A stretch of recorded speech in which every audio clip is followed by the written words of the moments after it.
Okay, folks. We'll get some later. Great sandwich place.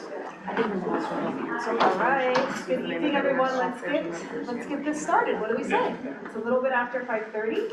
Welcome again to the Refinery Technical Working Group convening number 5. We do have some folks joining online as well. I just want to get us kicked off. I'll go over the agenda and then we'll do a round of introductions for everyone. So please chew your food and we can pass around if you're chewing. My name is Mona Abood. If we have not met, I'll be our facilitator for this evening. Really excited to be here. I just always say I'm a third-party neutral facilitator here, but excited to hear as much as we can from each of you all. Tonight's meeting, let me go to our agenda. After our introductions, we'll do a quick overview of the rule development and concept paper stage. We'll talk about some early flaring emissions and data context, and then we'll get into those draft potential concepts and have time for discussion. All of the Refinery Technical Working Group members should have copies of the decks. We're also projecting, there's worksheets with those that I'll talk about when we get there. Let me go to the next slide. Just a reminder of our purpose for those of you that are new to the convening. We're a group coming together to talk about air quality related matters towards flaring. We have different perspectives in the room from industry, labor, and community as well. We're here to discuss technical aspects. And then when it comes to participation norms, we just want to be respectful. Everybody has different experiences. We don't have to agree on everything. Input today will inform, not dictate, rule development processes, and then we want to just respect everyone in the room. We are recording, and the recording and materials will be available on the Air District's website, and I will do my best to get us out of here at 7:30 as promised. So with that, did you want to give some welcoming remarks, Supervisor Colson, Director Colson, and then we could go around the room and just do some quick intros? Sure. I am Supervisor Ken Carlson. I represent District 4 here in Contra Costa County. Been on the Air District Board since January of 23. I lost track of time there. I currently chair the Stationary Source Committee, and I serve on the Policy Grants and Technology Committee. And I just want to thank you all for being a part of this, helping us to come to the best decisions we can in the interest of all those that we represent. So again, I appreciate all the efforts, and thank you for being here. All right, thank you so much. Let's just go around the room if you want to share name, org, and that's probably enough for today. We'll keep it moving along. Sounds good. I'm Jeff Geiger. I'm a CalArts engineer with Contra Costa Fire Hazmat. I've been there about 3 years. Been on this committee since its inception. So. All right, thank you, Jeff. Todd. Thank you, Todd. Carson, welcome. Thank you. Carson, Stacy, and Marcy. Welcome. Kevin Buchanan with WISPA. Troy Hall with Marathon Martinez Renewables. Hi, Troy. Thank you. Good evening, Carrie Guerin, she, her. My day job, I'm attorney at Communities for a Better Environment, but I'm here tonight as one of the 2 liaisons from the Richmond, North Richmond, San Pablo Community Sharing Committee. Hi, Nina Thomas, environmental engineer with Bill 66. Hi, Nina. Welcome. There's refreshments in the back, and your food is here as well, so we'll get that to you this number. And then if we want to just go, keep moving us along, Chris. Yeah, Chris Crowley. I'm a principal air quality specialist in compliance enforcement with the Air District, and I'm helping out on the rule amendment process.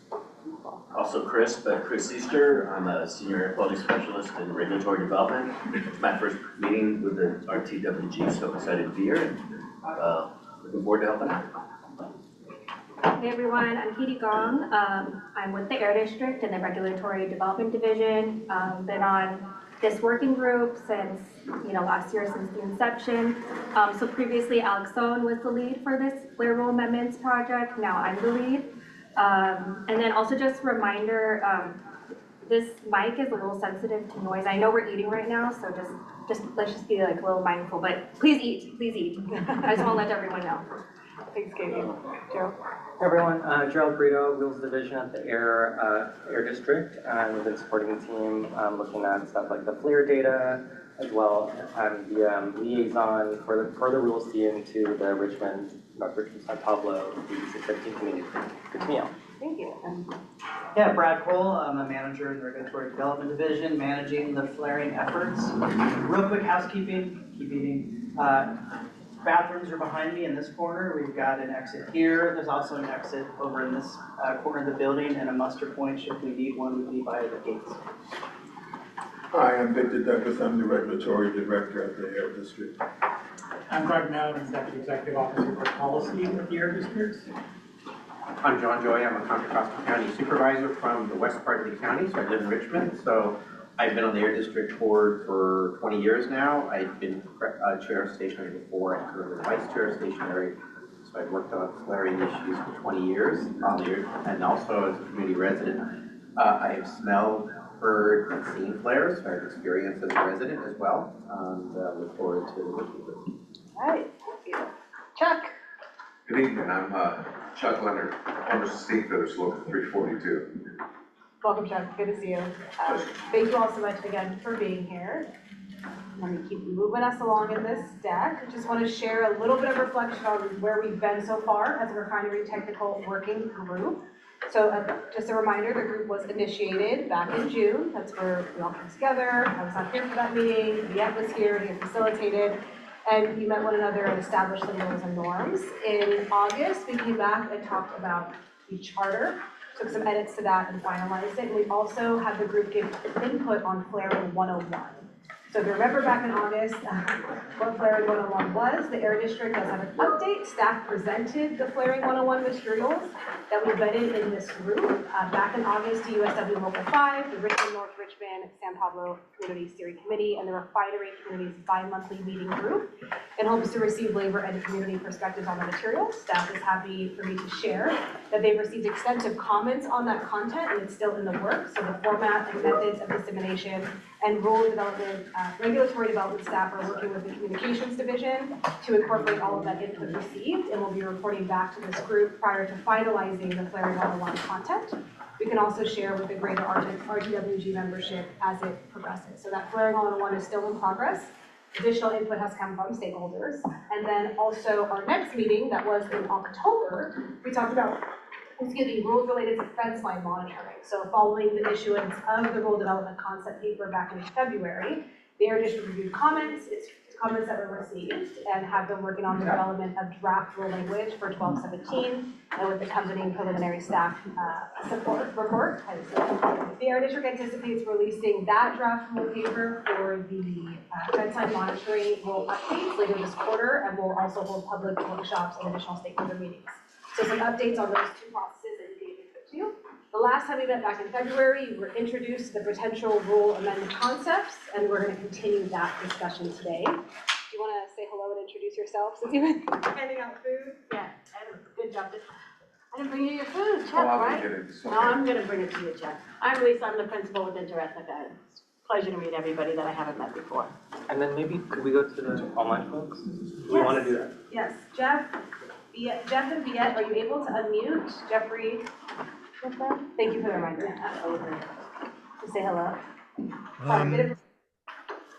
Hi, everybody. I'm on vacation in Maine, so I have to dial in.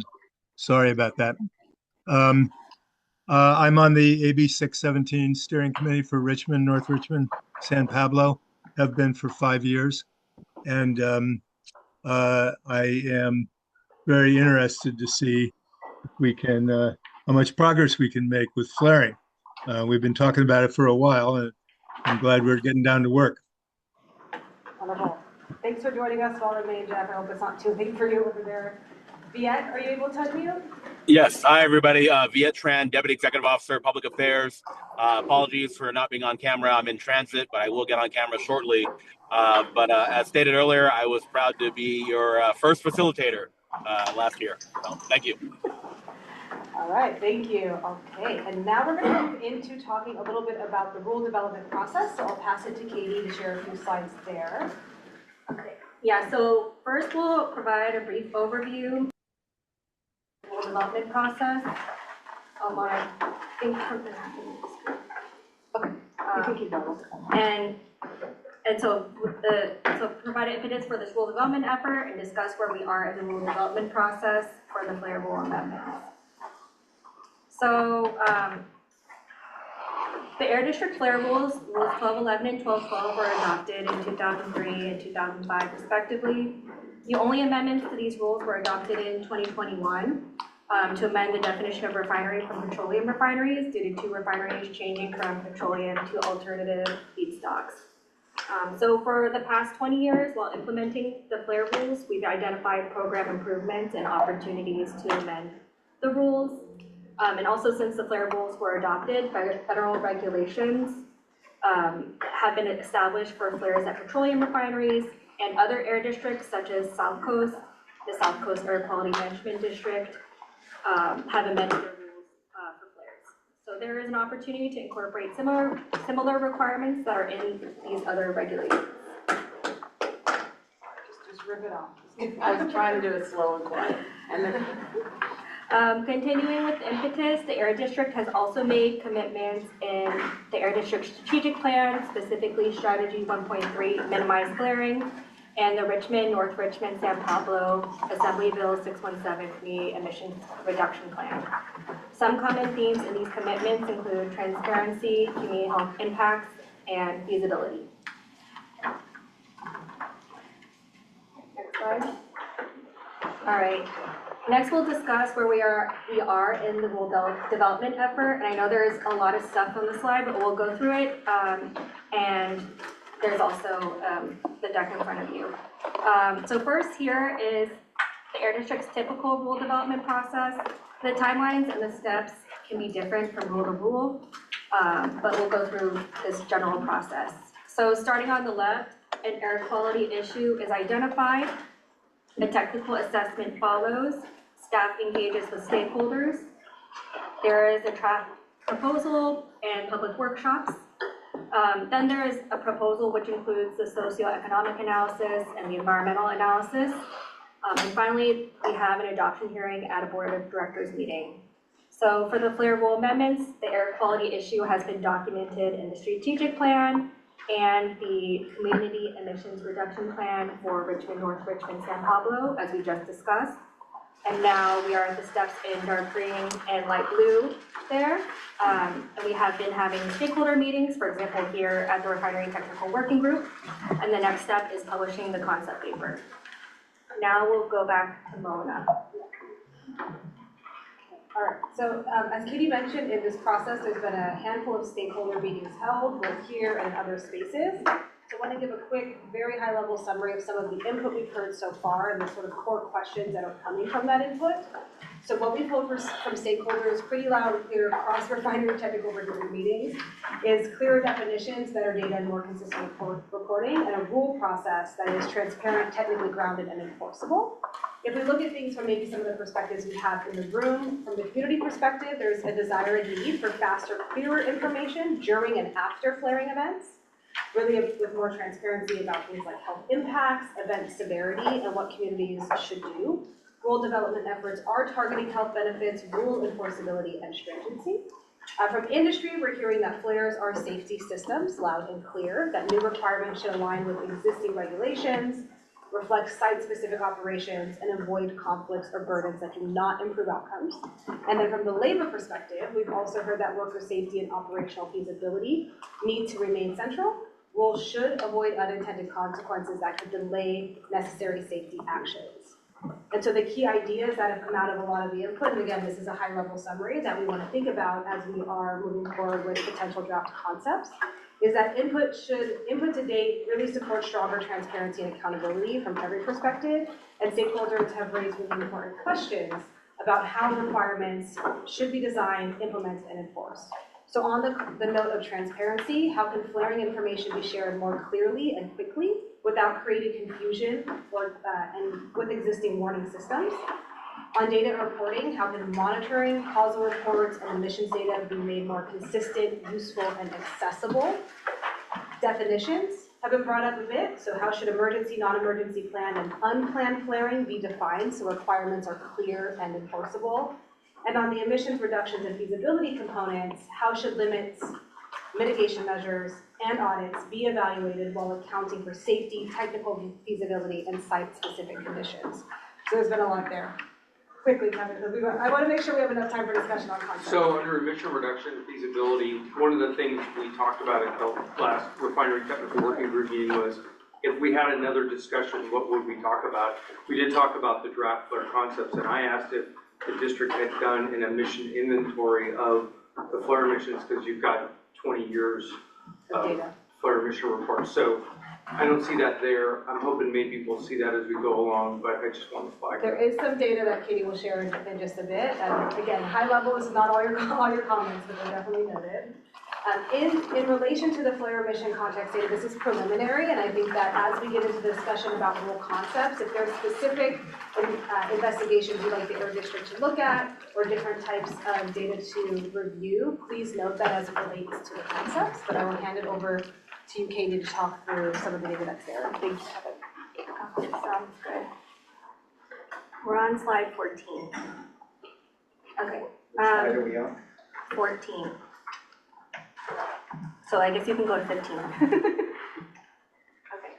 So now I'll talk about this flare data to provide context before we discuss the potential concepts. So you also have a glossary of key terms you can refer to as we go through these slides. The link to the glossary handout is also going to be in the Zoom chat if it's not already there. Yeah, it's in the chat. Okay, and then it's also published on the Refinery Technical Working Group webpage with today's agenda and presentation. All right, so next slide. Okay, so first on the left is a chart of annual vent gas volume for all flaring activity at each refinery from 2015 to 2024. So this time period was selected because it's representative. This data is from the Rule 1211 flare data reports that are submitted by the refineries to the Air District monthly. So that's the data that's published publicly online. All flaring activity consists of all vent gas that is combusted at the flare. So you can see there's not a defined trend over time. And then next on the right, there's a chart of the annual sulfur dioxide emissions for all flaring activity at each refinery. And this is also from the Rule 1211 flare data reports. Since speciation of the vent gas varies based on what type of processed gas is flared, vent gas volume and emissions are not correlated as seen in these two charts. So here is the number of reportable flaring events per year for each refinery. We just reviewed the vent gas volume and the sulfur dioxide emissions by refinery for all flaring activity, which includes the reportable flaring events and other flaring activity that does not meet the reportable flaring event definition. So a reportable flaring event, as defined by Rule 1212, is flaring when the vent gas volume is greater than 500,000 standard cubic feet in a day, or sulfur dioxide emissions are greater than 500 pounds in a day. If there is a reportable flaring event, the refinery must submit a causal report pursuant to Rule 1212 to the Air District, and the Air District publishes these reports on the Air District website as well, so they're publicly available online. As you can see, there is not a defined trend over time for these reportable flaring events. Good question. That spike at Chevron, that was during the hydrogen unit issues, I think. Yeah. Yeah, the hydrogen unit, there was design flaws in the hydrogen unit. It was during the commissioning, so that was a closely regulated permit condition. So many steps We're were very aware of what happened. Yeah. That is correlating that with hydrogen. Yeah, yes, thank you. All right, next slide. Okay, so now we'll look at how flaring is distributed between reportable flaring events and other flaring activity during that same time period. Air District staff pulled the vent gas volume and sulfur dioxide emissions data from the Rule 1212 causal reports to determine the data from reportable flaring events. Then we also pulled the data from all flaring activity, which again is that Rule 1211 data from the flare data reports. And so from these data, staff was able to determine the volume and emissions from other flaring activity. So you can see the equation up there, all flaring activity minus reportable flaring events. So the 1211 data minus the 1212 data. On the chart on the left, we see that the reportable flaring events accounted for 92% of vent gas volume, with the other flaring activity rounding out the other 8%. The chart on the right shows the breakdown of sulfur dioxide emissions between reportable flaring events and other flaring activity as well. And the distribution differs, again, due to variations in the vent gas composition across flaring activities. So looking at these pie charts, we can say at a high level, causal reports required by Rule 1212 account for the majority of all flaring from 2015 to 2024. but, we still have to look deeper into the data to those larger or maybe more significant events. Okay, next slide. Okay, definitions of flare cause categories. Okay, this looks horrible. But you guys have it, It's slide 18. it's slide 18, but the light blue is just like lighter blue. Okay, so next I will discuss the different general causes of flaring, emergency versus non-emergency, and planned versus unplanned. So in Rule 12.12, emergency flaring, see the big circle on the left, kind of like ghostly, is defined as due to a condition beyond reasonable control of the facility. Non-emergency flaring is the big circle on the right, is everything else. Planned flaring is associated with scheduled operational activities like scheduled startup, shutdown, turnarounds. Unplanned flaring includes emergency flaring, unplanned shutdowns, and unforeseen maintenance. So the diagram on the slide shows the different categories of flaring we just discussed. They're color-coded. So the planned is in that, I don't even know what to call it, orange, and it's peach on your slides. And then unplanned is in that ghostly color. Emergency flaring is always unplanned. Non-emergency flaring can be planned or unplanned, as you can see in the diagram, depending on the cause. Preventable process upsets are unplanned. Scheduled operational activities are planned. Slide. Okay, now we'll put together everything we just went over in the past couple slides, and we'll discuss the breakdown of these different cause categories from the last slide for reportable flaring events from the same time period. Planned and unplanned designations here are based on the South Coast Air Quality Management District Rule 1118 definitions of planned and unplanned flare event. These definitions are listed in the glossary handout, and because here at the Bay Area Air District, we don't have those definitions yet in our flare rules. The definition of emergency is based on the current Rule 12.12 definition. This emergency designation here is based on the Air District's determination of each reportable flaring event, which may differ from the published causal reports on the Air District website. So here there are three categories: emergency, you can see them in the middle, emergency, non-emergency, and emergency determination pending. Emergency determination pending consists of reportable flaring events under review due to the event being under an active investigation or enforcement matter. These are situations where Air District investigative or enforcement staff currently has an active and open case file. So that's why it's a different slice.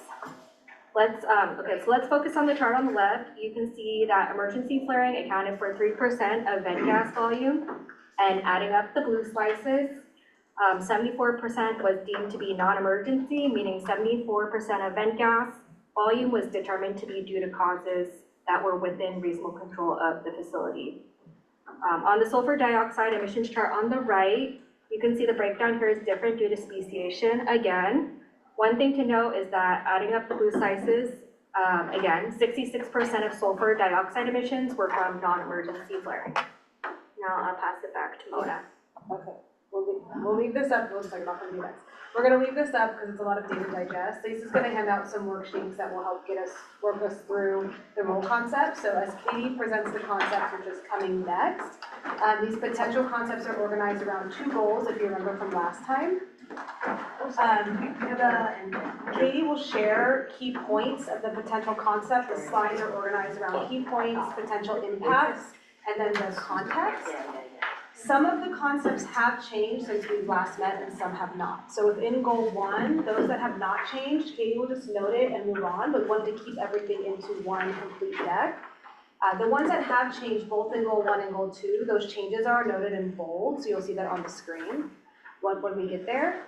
The worksheet gives space for a few questions, and then we're gonna, after the end of goal 1, do a little exercise, go into goal 2, and then keep going. So the questions that are on the worksheet are also on the screen. These will be our core questions for discussion. As you're listening to the potential concepts, be presented, I want us to think about what questions are you looking for the concept paper to help answer?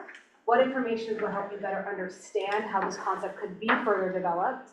and what should the Air District potentially investigate in the next phase of rural development. So Katie shared earlier where we are in the process of rural development, so fairly early on, and so these ideas will help us move further. We'll do our best to get through all the questions and comments that we can as we go. We'll pause after goal 1 briefly, then get through goal 2, and then the rest of the meeting will focus on goal 2 discussion. All right? Use the worksheet to jot down your ideas as we go, and then Carson, you had initial question or thoughts. Yes, I did have a quick question on those charts that we were looking at on the previous slide. Just noticing, big portion, obviously SO2 emissions was unplanned, non-emergency. I think I'd be curious to see maybe a little bit more of the detailed breakdown of those events. I know that MRC had a major fire in 2025 that the district did not deem as emergency flaring. So I think it would be interesting to see, since these differ from the published causal reports in certain situations, what these unplanned non-emergency events look like and what their causes were. Yeah, I think that request is clear. A more detailed breakdown. All right. Do you have a comment? Kevin? Yeah, I do. I'm a little concerned about, Katie, you said that sometimes in these charts that what district staff have designated as non-planned and emergency is different from the refinery causal reports. Is that what you said? Yeah. For emergency and emergency, yes or no, so emergency or non-emergency. Okay. I think that's an issue that we'd like a little bit more clarity on, since the refineries are the experts on that, and for the district to make a designation that what the refinery said was an emergency, and district staff would say it's not an emergency, and then you see non-emergency is a large category. I think I'd like to see a little bit more detail on that. Some more detail on the breakdown of how the Air District is determining non-emergency? Yeah, Or what the especially since differences are if from the what we want. refineries are saying it's an emergency and their causal report, the district says no, it's not. I think that deserves an explanation from the district. Okay, and I think some of the potential concepts in goal 1, and Jeff, I see your hand up, in goal 1 are also hoping to create data that's a little more clear and consistent across the different environments. Jeff, I see your hand, I also saw Supervisor Goya, you want to comment? Jeff has hand So up first. we'll go to you, Jeff, first. Okay, thanks. Hey. Can you hear me okay? Yeah. Yeah. I just like to get some things clearly on the table around the data. And I would recommend anybody who wants to understand some of this a little better to go into the Path to Clean Air report, which was our 3-year report from the AB 617 steering committee. A couple of things are highlighted in the technical addendum. One is that one of the public health issues with flaring, as opposed to psychological, or kind of like it's disturbing and we're freaked out, which isn't necessarily a health issue, is that sometimes on some of the larger flaring events, there is a intensity of emission for anywhere from a couple hours to maybe 6 or 7 hours, where there's a lot of PM, a lot of vent gas with a lot of stuff in it. We think, but we don't really know. But for sure, a lot of PM, and there's never any analysis of these worst events. And so, I mean, I'm in this game for improving public health. It's not really important to me to know, how many flaring events there have been, from the hydrogen plant, if the only emission is a modest amount of SOx, of sulfuric oxides. What I care about is if there's been a big event that really made a major contribution to the overall toxicity of the air we breathe in Richmond. So that's in other words, the community perspective starts with public health. There's nothing in this data that seems like it's remotely concerned with public health. So I would like to get that fixed. Before we decide what rules we need, I would like clear public health goals. And that means we have to have public health data that actually helps us understand where we stand on those goals. All right, I'll leave it at that. Thank you, Jeff.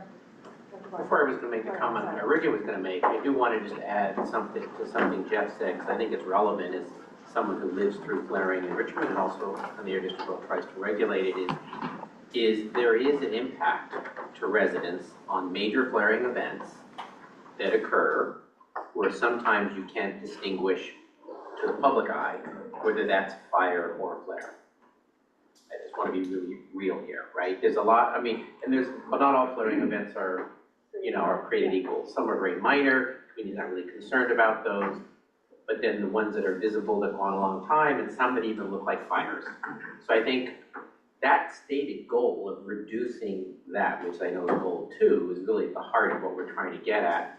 And so, Kevin, when you asked about the difference between emergency and non-emergency, I get that, but ultimately the rule is hopefully going to be designed to look at how we reduce both emergency and non-emergency flaring.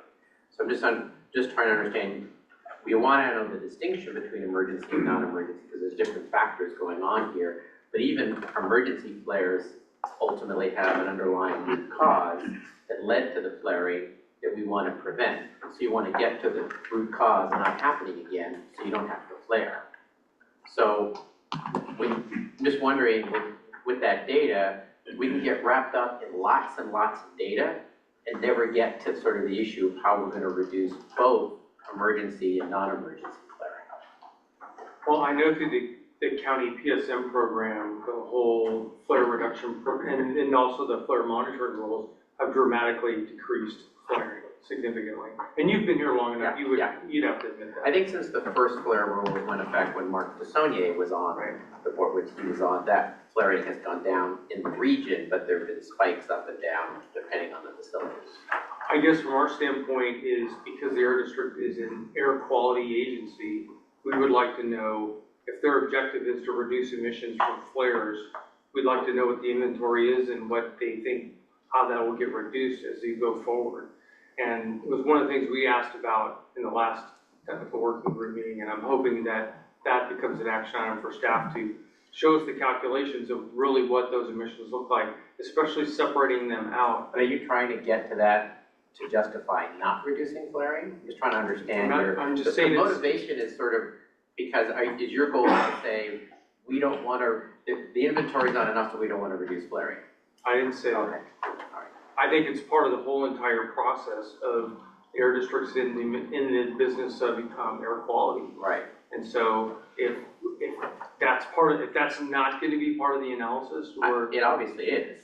But I mean, flaring events also have an effect on a community when they're extremely visible, right? This has been this whole discussion. Which brings up another issue is when the staff adopted Regulation 13.5, we had a conversation about this before, where the refineries would need to flare that excess hydrogen with methane in it.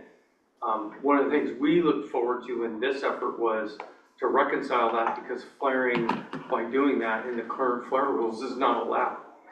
I think there's a couple of things we're talking about here. So there's the difference in definitions that the refineries are holding and the Air District is holding. There's also the different types of data, and are the potential rule concepts looking mostly at preventable non-emergency versus emergency flares. I want to get into the presentation component piece of the potential draft concepts, and then we'll have more time for discussion as well. Is there anyone from Valero here? No, there is not. Because just on that chart, I wondered, of all the refineries, they've had the most consistently less events based on the chart. Yeah. I was just wondering, from Valero's perspective and the Air District's perspective, what is it about that refinery that resulted in them having consistently less flaring events than any other facility? Yeah, Valero does not have someone here or online tonight, but they did send a few comments early on, and we can follow up with them if they have additional comments still. Of course, they're closing, but I was just wondering that, does the Air District have a perspective on that? It is the newest refinery of the 5. The latter. It was the newest refinery in the 5. It was constructed in late 60s, I believe. Yeah. So the equipment equipment and install like flare gas recovery and things like that, is that why it has less flaring? I don't have the answer to that. And is there something we can learn from that? I mean, outside of the hydrogen plant commissioning in 2018, 2019, Chevron has been reducing flaring. Chevron had the lowest 30%. flaring of any Bavaria facility until the hydrogen plant came online. And that was by necessity, because we had to condition those units.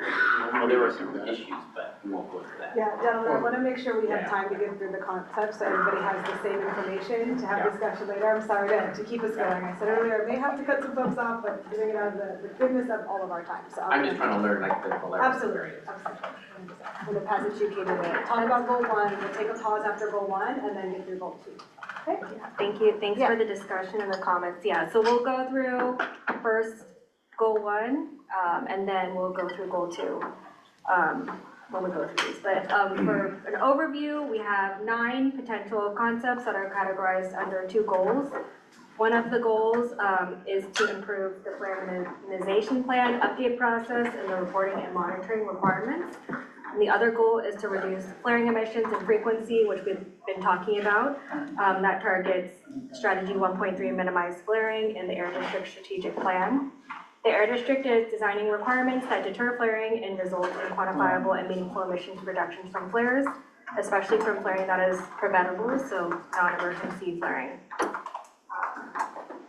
Okay, slide. Okay, so these are the 4 potential role concepts under this goal. The potential concepts focus on transparency, accessibility, streamlining, and improving monitoring and reporting. So as Mona mentioned earlier, we're gonna go through these goals pretty quickly because we've gone through them before, and but we'll have more discussion and more discussion after that. Okay, so the first potential concept is 1.1, strengthen flare minimization plan updates. The text in bold on the slide indicates a language that has been updated in the description since our last working group meeting. The language aligns with what was presented at the Air District Board Stationary Source Committee meeting in April. The potential concept description now includes additional submission contents, technology review and updated cost analyses of installing or implementing measures to reduce flaring, and redline copies of the flare minimization plan and process drawings when updates are required. Also, the frequency of updates of different flare minimization plan elements would need to be further evaluated. Okay, next slide. Okay, so this concept, 1.2, standardized reporting requirements. This concept hasn't changed. Next slide. The third potential rule concept under this goal is to amend existing definitions related to causes of flaring and add new definitions to provide greater clarity. As we discussed earlier, the existing rule only differentiates between emergency and non-emergency flaring. See the light blue boxes at the top of the slide, and then the full definition for emergency is also shown here in dark blue. Next slide. All right, so continuing with this potential concept, there has not been an update to this description. As we talked about the emergency plan and unplanned, these are some of the definitions that the Air District is considering under this potential concept. All right, next slide. Okay, so this potential concept, 1.4, strengthen the monitoring and reporting requirements. This one has been updated a little bit, as you can see. The description here has been updated with continuous monitoring for flow downstream of the water seal to verify flaring activity, requiring facilities provide access to real-time video monitoring data to the Air District, new infrared camera technology that may be able to detect certain emissions like VOCs, and requiring refineries alert the community through a notification system of planned and unplanned flaring. This part of the potential concept has been implemented in South Coast Rule and would need to be coordinated with Contra Costa County Hazmat. And since Contra Costa County already has the community warning system in place for unplanned flaring. Now I'll pass it back to Mona. Before we get into goal 2, before we discuss the goal 1, if you turn over your worksheet to the next page, there's a short ranking question we'd like all of you to contribute to.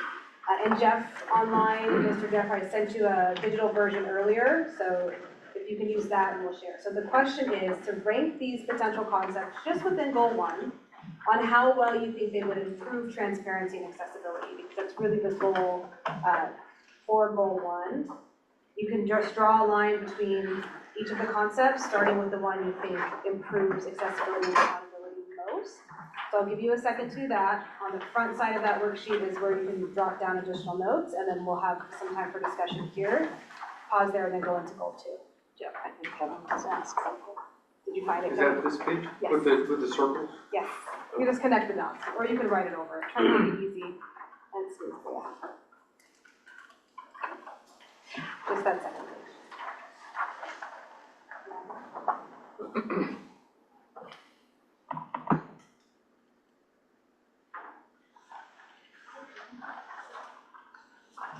I have extras.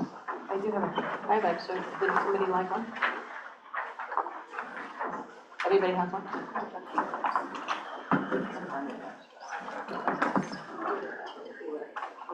Okay.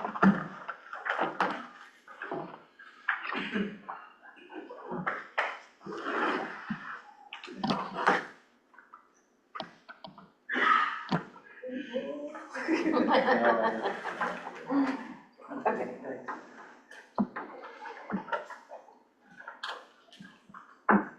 Is there a thing underneath here that you like turn on for the? No, if they It's don't. not working. It's not on. It's not on.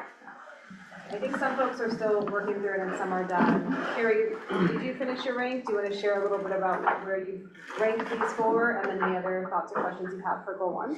Yeah, I think more, just focusing on my thoughts on the strategies noted there.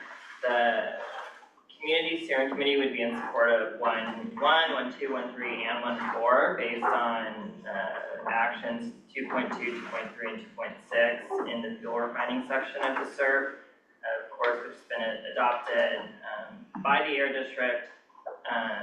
The comments aren't all that different from those in support that I made the last go around, since the concepts themselves haven't changed all that much.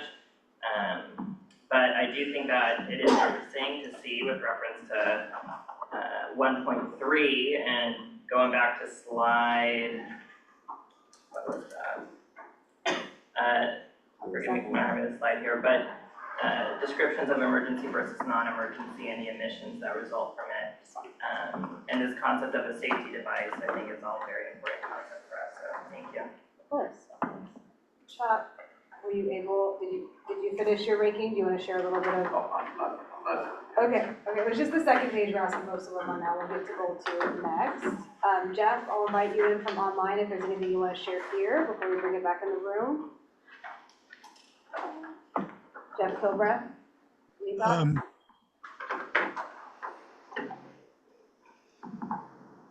I'm sorry. I was typing in the questionnaire. That's okay. I was just seeing if you finished your ranking exercise and had any thoughts you wanted to share on these early goals for goal 1. Sorry, concept goal 1.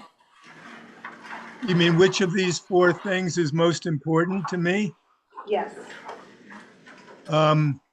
I think there are some real holes in the flaring minimization plan. So I think we're making progress. It's getting better, but I don't think it's complete yet. I think we need some mechanism for encouraging and including the preventive maintenance plans that are specifically designed to reduce the kinds of flaring events that happen because of an equipment failure, or and then also when the upset conditions because of a feedstock change or some other reason, that the whole issue of how to manage, how to prepare for, how to identify that there is a significant change in the flow of processing, and what needs to be, and the way that a refinery should monitor that risk and how it should act, how it should manage that risk, as it proceeds in the system. And at what point do ultimately that leads you to concepts like giving operators the right to shut it down if they think it's leaving safety conditions. But you got the idea. This is all under the umbrella of preventive maintenance and and the management of risk from process, shall we say, variability. So I don't think our current rules for flare minimization plans require any of that, and I don't think the refineries do any of that. They whatever they do, it's private to them.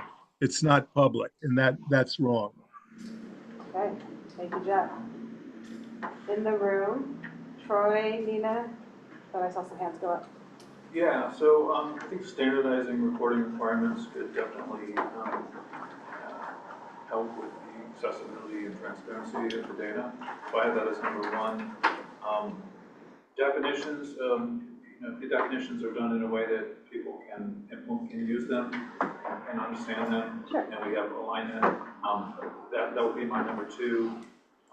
The number three, the FMP updates, I think we do those every year now, but I can see we're having one done, and when an incident happens, could provide information in a more timely basis, so I'll put that as number three. And then strengthen monitoring and reporting requirements. I've got that one last just because it seems like we're already doing a lot of monitoring and reporting under both EPA and Air District rules. I see that as the last. Okay, well, you were able to organize them. Did you have any other questions or comments on these potential concepts at this time? And thanks for sharing that clearly. I organize my responses mostly with the questions, so when you get to that question page. Okay. Yeah. We'll have more time for discussion than later. Other folks. I know you're ready, Kevin. Go for it. I don't have to go immediately because I'll talk the whole time. Can we get through potential? You the whole time? Let's hear what we got have plenty to from, say about to this. be fair, Nina, did you have? I'll happily secede my time to Kevin.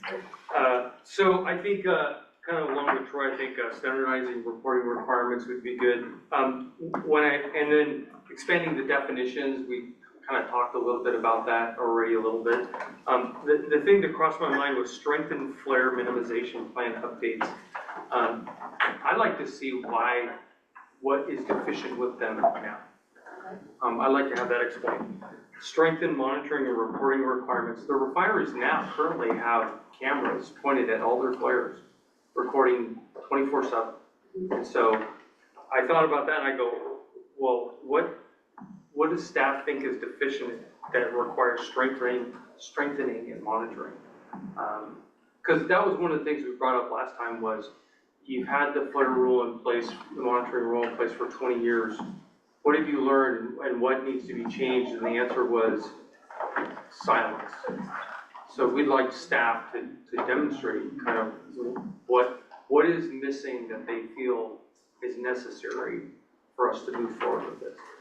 I'm gonna ask the team, is it that the data is deficient or are these potential concepts helping organize in a way that it's easier to analyze or more consistent across the different reports that you're getting? Yeah, that's for the standardized reporting requirements. We can talk about this since it's first, and we can talk about flare minimization plan second. So for the monitoring and reporting requirements, the Rule 1211 requires, those pictures be submitted in the monthly reports, 1 per minute, monthly, right? So there's a delay there. And so here, Air District access to real-time data, that would help strengthen the monitoring and reporting requirements and also assist the Air District respond to incidents in real time. Okay. Well, and also currently the rule has options where you just take a grab sample every 3 hours during the flaring event. We'd like to strengthen that kind of monitoring and have make it a requirement to have continuous monitoring. Right now, it gives you an option to do just hydrogen sulfide monitoring or total reduced sulfur. We'd like to see total reduced. So there's a lot of things within the old rule that were based on technologies available in 2004, whenever they were first introduced. So things have come a long way since then, and we'd like to strengthen all the monitoring requirements to catch up with the times. So continuous monitoring of the flare header to where, because I mean, you can't really monitor at the flare. Yeah. You get barbecue, Right. so, seriously. So, okay. And would that be all the time, or just during events, or? I mean, you have to operate the continuous monitors all the time because you don't know when a flaring event's gonna come, and you can't just turn a switch or turn it on like that, so they would have to be operated continuously. I'm sorry, speak up a little bit. Okay. So if you've got like multiple flares, like a cascading flares all on one header, would one monitoring device for TRS be adequate, or are you? If it's representative of both flares. And there's some we'd have to look into to ensure that we are consistent with what the new federal flaring rules required to, so we'd want to be consistent with that too. Todd? Well, just a process question. The meeting's being recorded. Are folks that are calling in and listening, are they gonna have access to that? Yes, I believe so, yeah. The recording gets posted on the website, the webpage, and along with the deck and the glossary as well. Yeah. Okay, we'll come back to our questions after goal 2. I want to make sure that the full presentation we go through first, and then the rest of the meeting after Katie finishes the goal 2 potential concept presentation, we have until discussion up until 7:28, and I'll wrap this up in 2 minutes. So I'm not trying to move us along quicker here, just want to make sure we get through the presentation, and then you're able to write comments. I'll pass it back to Katie to go into goal 2. If you go into your worksheet, the next page has space for goal 2. We'll do a similar exercise where you can jot down your thoughts, comments, and questions as you go, and then we'll have a ranking question that's somewhat different, just to organize our thoughts a little bit, and then open it back up for discussion there. All right, thanks. Okay, so goal 2, we've been talking about this a lot already, and now we're finally talking about more in depth. So goal 2 is to reduce flaring emissions and frequency, specifically targeting flaring that is preventable. So potential concepts 2.1 and 2.2 could establish limits and performance standards. Potential concepts 2.3 to 2.5 could minimize emissions and frequency based on causes of reportable flaring events, violations, and other triggers. The potential rule concepts under this goal are the same since the last meeting, but potential concept 2.3 has been streamlined into 1 from 2 concepts since our last meeting.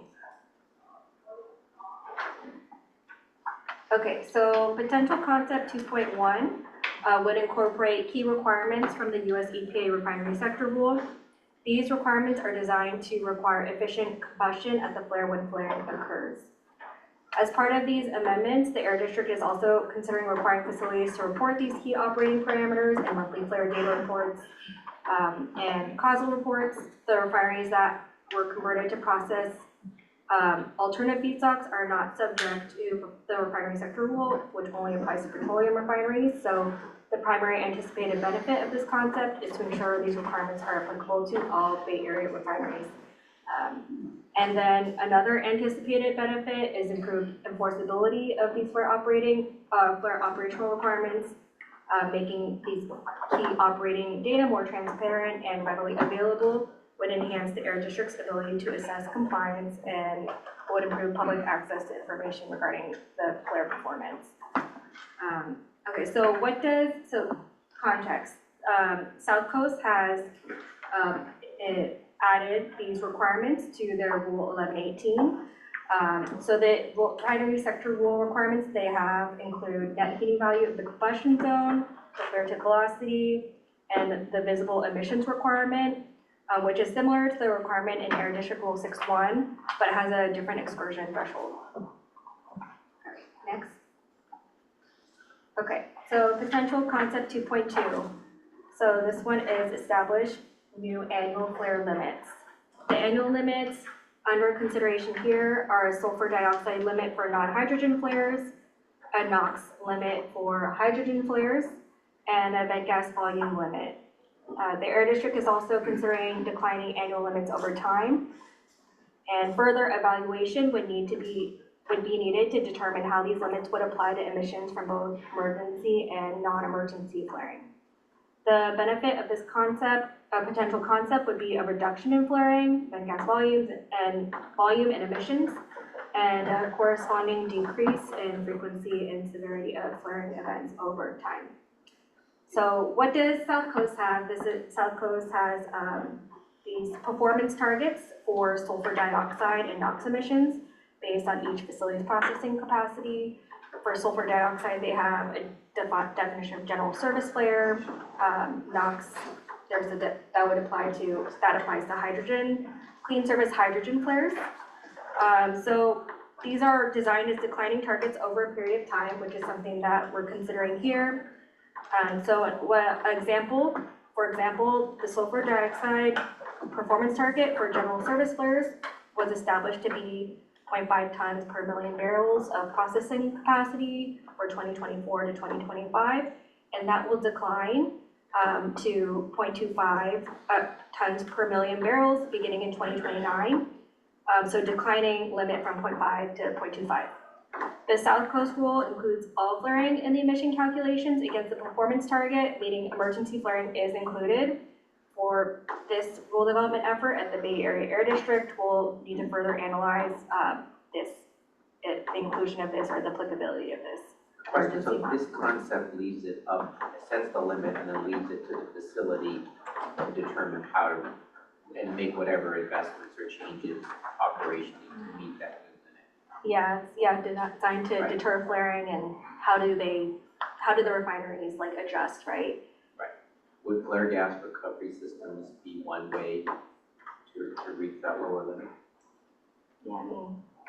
Yeah, that could be a potential, things like that, or, even updating procedures or other processes. There's a lot of different things that can be done. But yeah, for equipment, that is, an option. It's a strategy. And when they don't meet that limit in the South Coast, they pay a mitigation fee. So we'll talk about the next concept. Yeah, the potential concept. We're slide ahead. Before we leave Yeah. that one, there are limits in the Title V permits for some refineries, limiting how much they can spend at FGR. So that's a discussion we're gonna have to have. Were those permit limits? And what? I know Valero for sure has one, I don't recall if we have an FGR limit. I have to Limits look. on flare gas recovery? Yeah. And I don't remember specifically what the numbers What are. sets those limits? That's in the Title V permit. Yeah, that one is related to the permitting process. It's to debottleneck downstream consumers. So if you limit what can be recovered, it's a way to limit. If you limit what's being recovered, it was a way to limit what the downstream consumers could consume, was my understanding for the Valero case. But yeah, there might be other, we'd have to look into that, if there's other permits with those kind of limits. So Todd, do you think there's capital capacity to do more with gas recovery? That I don't know for sure, I'd be speculating, but I know there are hard and fast limits in the Title V permit. But they're regulatory limits, right? So the regulatory limits presumably are deriving from the air district's requirements, right? So there might be some flexibility there. It could have been Flexibility PSD. to look at. Yeah, I don't know how they ended up in there, if it was PSD, kind of like what Chris is talking about. Yeah, Chris's explanation makes sense, but it'd be interesting to see if there is a mismatch between what the existing physical capacity is, engineered capacity is, and regulatory limits. Yeah, I'm bringing it up because it's something we're gonna have to reevaluate if we get down this road of mitigation, it's gonna come up again. Yeah, for sure. Especially when Thanks for raising that. That's a great raising point. the flag. Yeah, that's a really good point. Want to continue with 2.3? Yeah, thank you, gentlemen. Right. Okay, so next is potential concept 2.3, require mitigation measures for violations. So when we say violations, it could be that new annual limit. So there are two measures staff is exploring. The first I want to talk about is implementation of emission reduction measures following a violation like that annual limit. With this measure, facilities could be required to conduct a more comprehensive evaluation of feasible potential emission reduction options. The options may vary by facility. One potential option is enhanced emissions monitoring and optimization of flare operations, like requiring installation and use of automated control technology. Another potential option is improved management of flare gas sources, like Director Joy was talking about, increasing capacity for refinery fuel recovery and reuse, or a flare gas recovery system. So basically, like if there is a violation of the annual limit, there could be a requirement to install flare gas recovery system if that measure is appropriate. And then the second measure staff is researching is a fee similar to the South Coast rule. We're also exploring requiring more stringent mitigation measures in cases of larger exceedances. The anticipated outcome of this potential concept would be a reduction in overall flare-related emissions and a corresponding decrease in the frequency and severity of flaring over time. So yeah, as Kevin was talking about, South Coast has a mitigation fee. That's one of the things that we're looking at for mitigation measures. If the annual performance target is exceeded, they have a performance target, right? And the facility must pay a fee. The higher the exceedance, the higher the mitigation fee. All right. Next slide.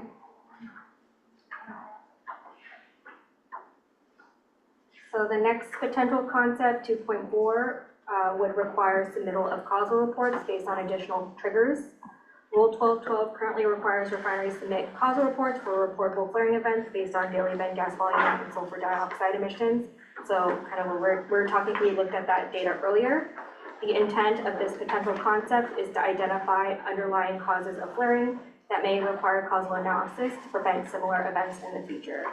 So staff is considering additional triggers, including violations of the key operating parameters requiring efficient combustion in the US EPA refinery sector rule we discussed earlier as well. The anticipated outcome of this potential concept is a reduction in the frequency of flaring associated with these additional triggers, as well as an expansion of existing reporting requirements to improve transparency, accountability, and regulatory oversight. So South Coast has additional triggers for causal reports, including a 100-pound VOC trigger. They also have included causal reporting requirements pertaining to the key operating parameters in the refinery sector rule, which are also triggered by violations from the refinery sector rule, like flare tip velocity and visible emissions exceedances. Next slide.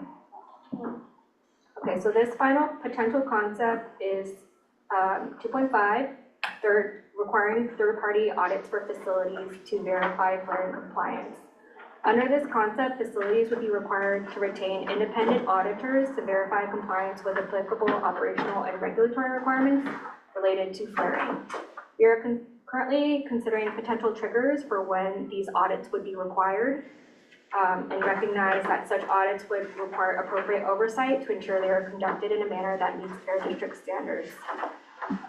As we explore this potential concept further, potential examples of audit triggers staff will evaluate. They include cases where a facility has recurrent flaring from the same source or process area within a defined time period, emergency flaring that exceeds a certain emissions or vent gas threshold, and other cases where the Air District determines that a facility's internal audits are not sufficient to prevent future flaring events.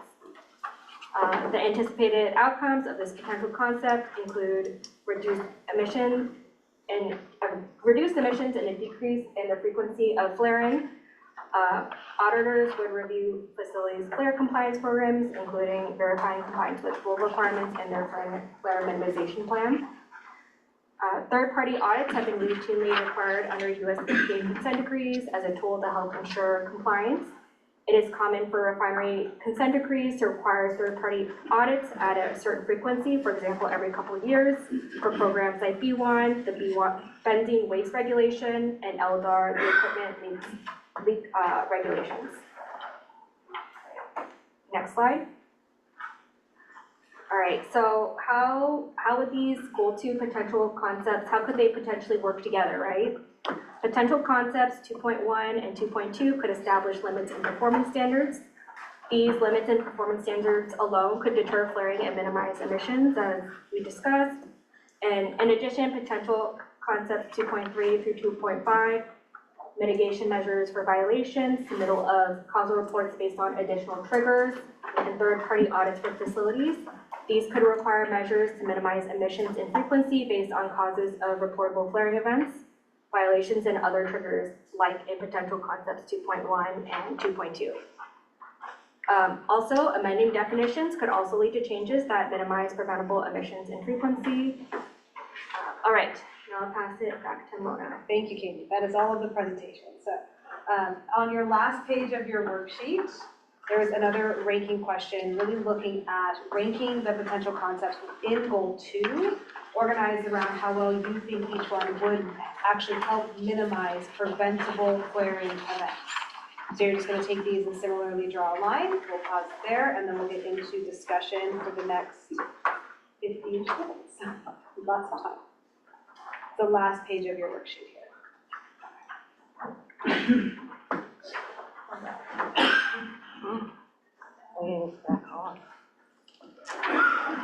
Well, we get to talk about some of the things that we're proposing. Yes, yes. You want us to fill out the last page? Yes.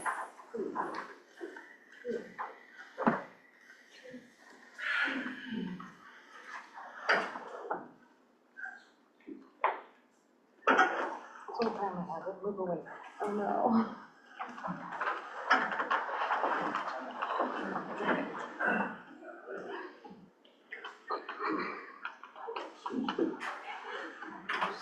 Putting myself in a question at a time. We should have time for everyone. Yeah. We should have time for everyone now. But we lost Chuck. I just went to the restroom. Or got something to drink or something. You want to do cookies now? Yep. I think it's a good time. It's scary me. I'm like, how far can I get? Okay. Has everyone been able to do a little ranking? Thumbs up from Carrie, thank you. Seeing a little bit of nod. Okay. We'll need to finish. We'll finish. Let's get started. Carson wanted to go first here. Thanks for signaling me. Before I Yes, forget what I'm of course, of course. I just wanted to briefly revisit the categorization of causes in the context of this goal too. I think, and also to revisit the major fire that MRC had. We used our flares as a safety tool to prevent what could have been a much worse situation for the refinery and the community that, like I said, was not categorized as emergency flaring by the Air District. Makes me wonder if there's other events in that unplanned non-emergency category where the flares were used out of necessity to prevent what could have been much worse. And I think it matters to the refineries because when we're looking at establishing limits and fees based on the way the flaring is categorized, and the determination of this category is being made presumably by the Air District. I noticed that there was maybe a review and approval process for causal reports. It will, be a factor in the way that the refinery is performing against these limits and with these penalties. And I think it's important that refinery staff are able to make prudent process safety decisions based on process safety and not for fear of being penalized in an event where flaring is necessary. And I'd also be curious about what the review and approval process would look like for causal reports. And again, just more detail on the patterns of categorization and how much input the refineries will have on that. Lots of ideas to investigate as the process keeps going. Did you have any one or two of these that you felt like you could put in your top 2 ranking, Carson? I think that what I put as first and second was incorporating key requirements from the EPA refinery sector rule. I think that makes sense to be consistent. And second, I had submittal of causal reports based on additional triggers. I think that makes sense as well. I just want to make sure that the refinery input in those causal reports, remains from the refinery and their process engineering perspective. And then I had the flare limits closer to the bottom, because I worry about dissuading unnecessary crime. Okay, then the other two sort of in the middle, any particular order? Okay. Any initial thoughts or responses to the questions or comments now, or should we keep going? Yeah, so the definition of emergency is in the rule. And there, as enforcement, we have to determine, was this event reasonably preventable or not? So there is some interpretation of the language there. Refineries take their interpretation and they submit what they think it is. You mentioned the MRC fire event twice now. The root cause of that was determined to be operator error. So that would not fall into the definition of emergency. Some refineries, there's subpart J and JA federal standards for H2S concentrations. If it's an emergency, it's not subject to those limits. So what we see a lot is refineries will call everything an emergency, so they're not subject to those limits. So it takes our investigation, and if we find the root cause to be reasonably preventable, then we will make that determination and issue violations where necessary. So that's our approach to it. I've reviewed a lot of these reports, and a lot of them come back as claiming emergency when they're obviously not an emergency.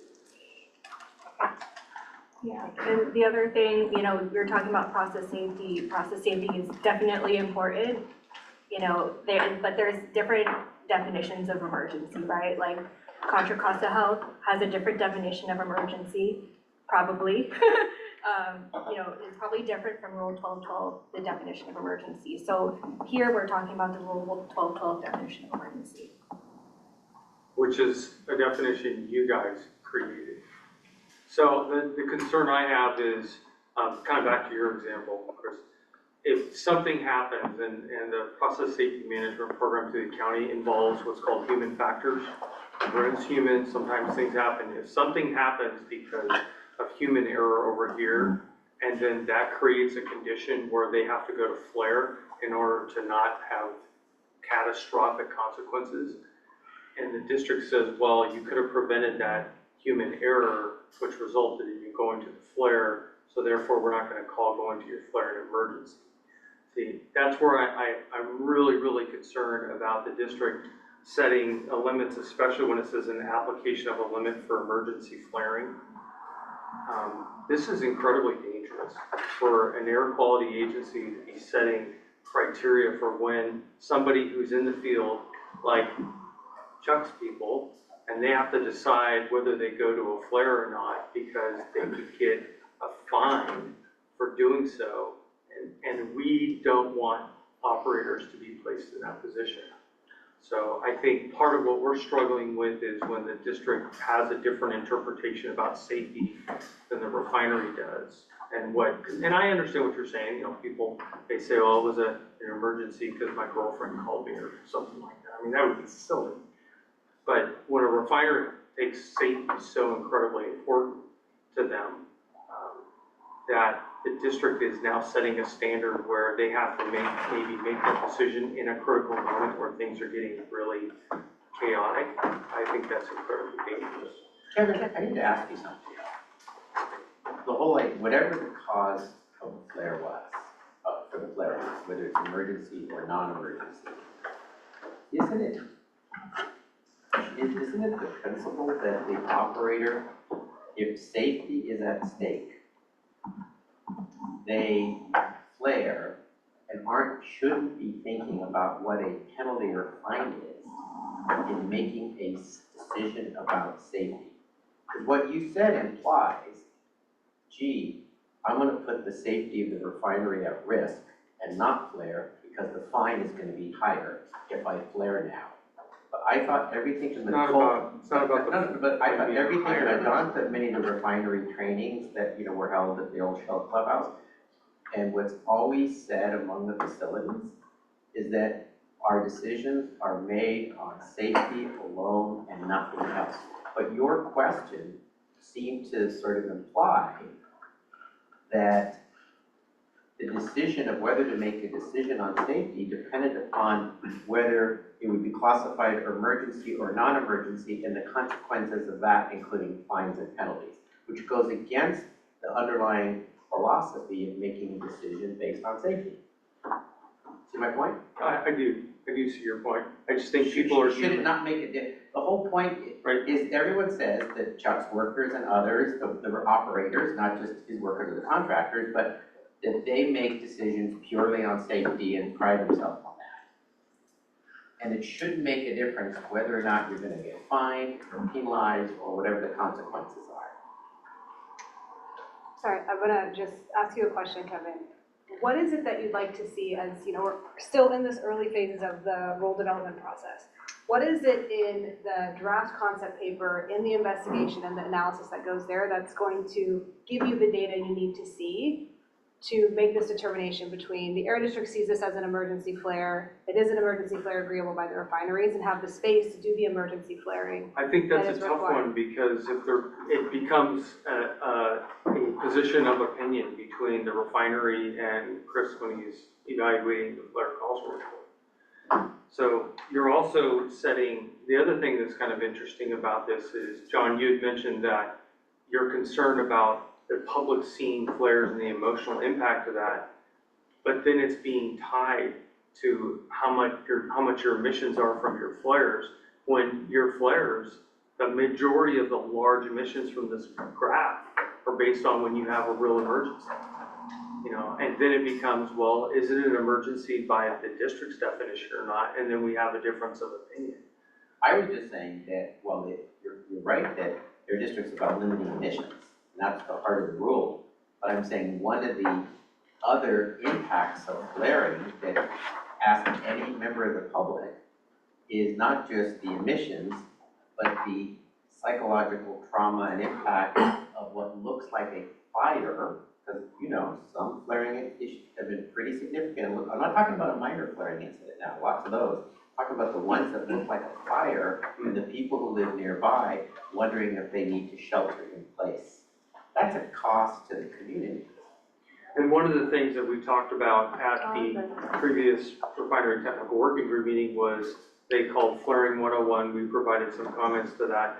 There was a discussion about helping the public to understand, especially those that are near the facilities, what is like a methane flare outside of Chevron. So that part of that outreach is to try to help them to understand when they see flaring, is this a big problem or not? We have problems enough getting people to respond to shelter in place. Teaching them how to identify different types of flares isn't going to happen. I mean, our job is getting people to shelter in place when they're supposed to or not. Yeah, and there is, the Flaring 101 is still in progress. It should be hopefully rolling out similarly with the public workshops around the flaring rule concept paper. So hopefully those two things can come together in a way that makes sense. I do have other folks waiting to comment. I've got Todd and then Chuck. So I'll hand the floor to you, Todd, and thank you, gentlemen. So, first question's on the proposed limits. Is the district gonna stick with the South Coast limits, or are they gonna revise them and come up with their own? Because that's where the rubber really meets the road. Well, you know, we're still in the early development phases. You know, we're in the early development phase. Like, we haven't even published the concept paper. So there's still more evaluation that needs to be done.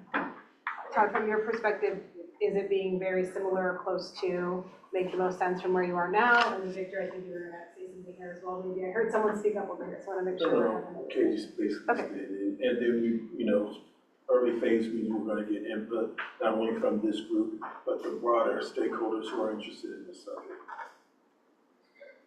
And then I wanted to revisit subconcept 1.4. I had a couple of comments I didn't get to. Sure. So in terms of the monitoring post-water seal, that would essentially drive a complete redesign and rebuild of our metering system. That'd be a major capital project. It would also introduce another error mechanism, a process safety issue potentially into the system. And frankly, for zero environmental benefit. So I'm not sure why that's being proposed. So I guess more information on what is driving that. In terms of the DAS system, the video monitoring, the same concern is there. We have a data security issue. If someone were to pop the district's firewall, they could get right into the refinery and do that. That's a big problem. There are foreign actors every day that are trying to do that to our utilities and other municipalities, so huge problem there. And frankly, I don't understand the value. The refinery already has a DCS system that records all this data. The district makes data requests on a weekly basis, sometimes for data. Frankly, I don't see what this is intended to do. In terms of the infrared camera monitoring, like Kevin said, we already have cameras, so I'm not sure what that is intended to do either. And then lastly, on the causal report, so if the district is putting themselves in the position of approving a causal report, they're essentially determining the conclusions of an investigation. I don't think that's the district's role. I think that's the refinery's role to determine what caused this issue and not be Monday morning quarterbacked by someone from the district. Those are my comments. Thank you, Todd. Any initial thoughts or responses from the Air District? There were some questions in there as well. We're not determining the root cause in any of these. We're just assessing whether the root cause meets the conditions to qualify for an emergency. I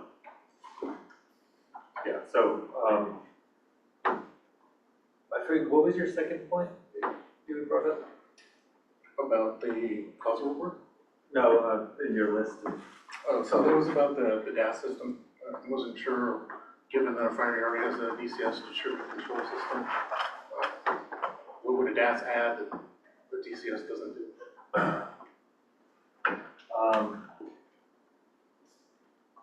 Accurate accounting of what those process parameters are recording, and a DAS is a historian data acquisition system, which it's harder to manipulate the data that goes into it.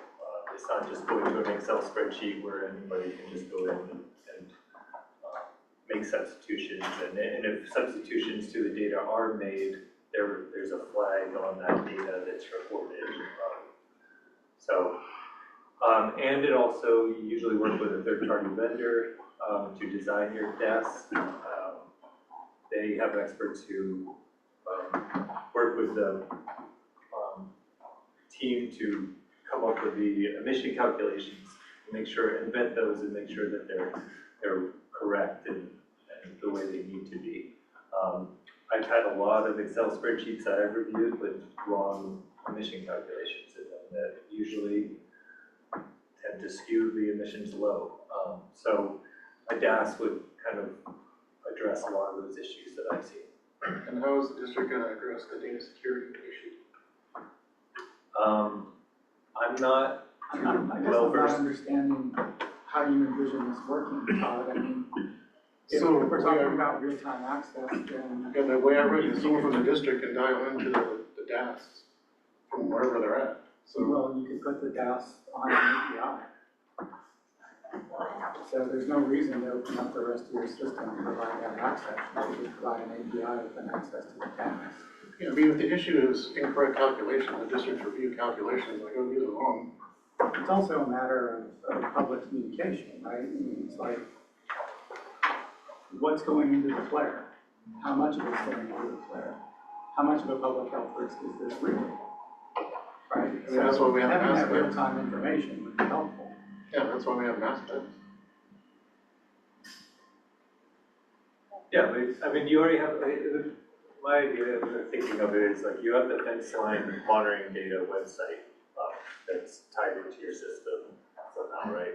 It's sharing data in real time with the public, so it would be a similar, maybe even the same landing page, or adjacent, but it would be like the fence line monitoring, but for flare monitoring. I mean, is it realistic to expect someone at the district to get up in the middle of the night and dial into the net?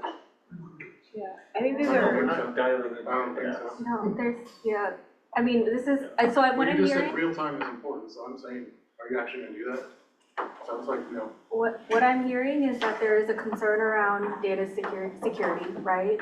And, that's valid. But we're also in such an early part of this process. This is an idea, so we can explore the different ways that we could do this later in the process.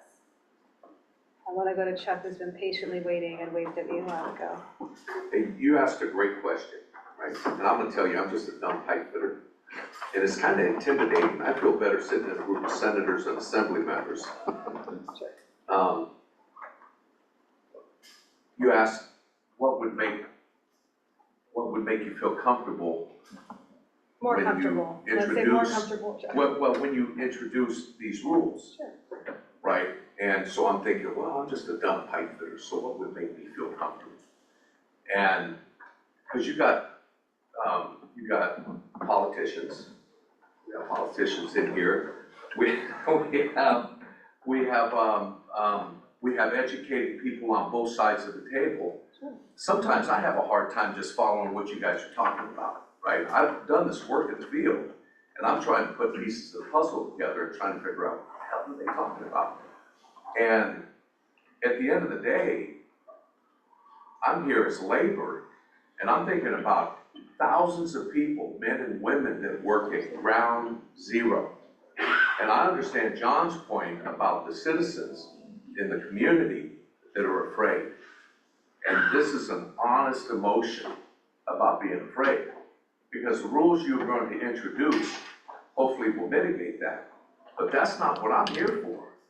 I'm here for people that are at ground zero, because I've been in a facility when it's blown up 150 yards from ground zero. And my children work there, my grandson's fourth generation, and my best friends and my family now work in these facilities. So what would make me feel better? You have environmental engineers that work in all these facilities.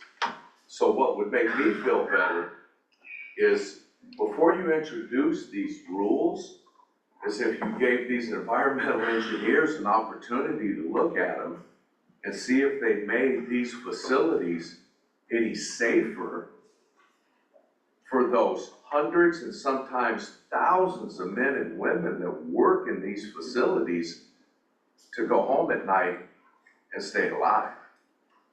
Just simple, and we call it the KISS method.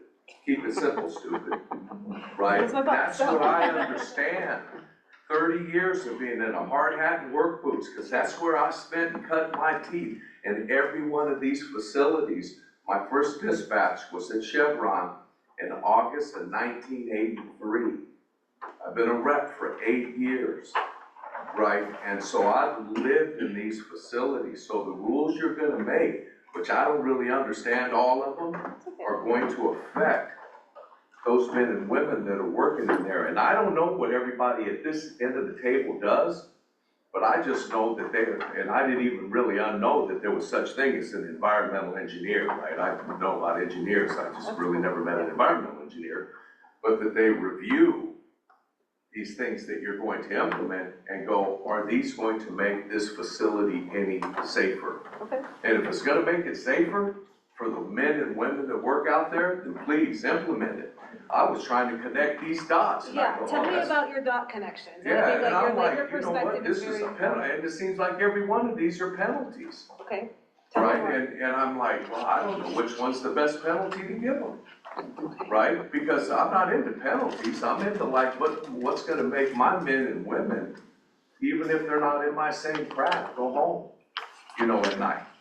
So, but I appreciate the work that you folks do, because you're doing your job and they're doing their job, and all we wanna do is, make a living and go home at night. Yeah. So I thank you, you know, I'm listening and I'm trying to learn, and John represents the community, and I thank you, John, for your input as well.